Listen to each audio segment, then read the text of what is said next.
Hello there, folks. Hope you're all doing well. Really nice day here in the DC area. Overcast and in the 70s. Really, really nice.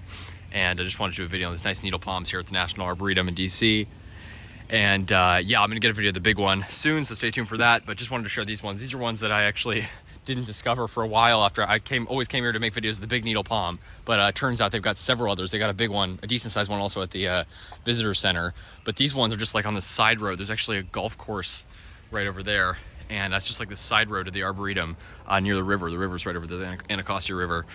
And yeah, so just thriving here, completely neglected. You can see this one's being kind of overtaken by like ferns and stuff. Yeah, really, really awesome. So you can see the sign there, Rhapidophyllum hystrix, really beautiful. Yeah, needle palms need very little care here. Of course, you can fertilize them and do things to make them look extra beautiful. But I mean, really, these ones that are completely neglected, no fertilizer, I'm sure, no care whatsoever. They actually got vines and stuff growing in them. Do really well, and they got this nice deep green.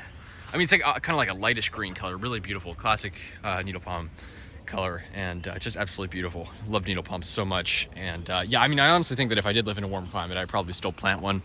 I've seen pictures of some of them in like Southern California, places, you know, very, very different from where they're native, dry climates, stuff like that. They can get huge trunks, kind of like windmill palms. Even if in places like that, they can still, you know, sometimes they'll grow bigger than their native range. I've seen pictures of some with like 4 or 5 foot trunks that are all skinned up and stuff.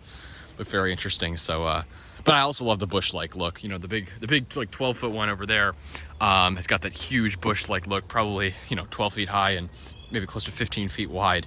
Absolutely massive. These ones are clearly much younger, but still looking great. And eventually they will be that size because needle palms are fully hardy here. So assuming they don't do anything with them, they let them be.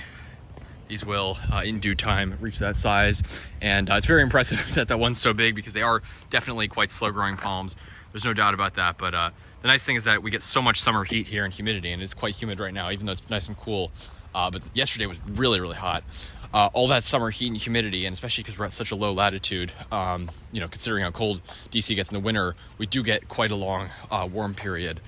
So, you know, we get heat lasting, you know, sometimes from in the winter all the way to, you know, winter to winter, essentially, start to end.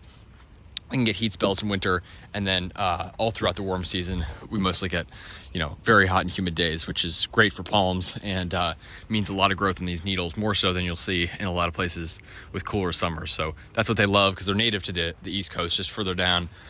And yeah, they love our humidity here and heat, so allows for a lot of growth on them. And yeah, give them time, give them space with time because they definitely can grow quite large. But, you know, like so many plants, you know, they can be pruned many different ways. I've seen some that look almost like trackies when they're young, when they're pruned really, you know, far up and they just leave some fronds at the top. I think it's kind of interesting look. You know, you can definitely prune them up to fit a small space. I've seen plenty of them like that, where they'll just sort of shear up some of the trunks. This one's like complete opposite, completely fronds top to bottom and sort of like, you know, being sucked up by the forest behind it. But really, really nice. And yeah, there's many different ways to care for them, but yeah, fully hardy here. So this is on 7A, 7B, probably more on the 7B side. And yeah, absolutely love it here. Never really have any problems here. So needle palms, definitely one to try. Hardiest palm of all, and I just absolutely love them. I think that, you know, they're amazing for their hardiness, but they're also just beautiful palms in their own right. And that the bush-like look is just really awesome, I think. Yeah, let me know your thoughts. Take care, folks. Beautiful needle palms, Rhapidophyllum hystrix here at the National Arboretum in Washington, D.C. Good one.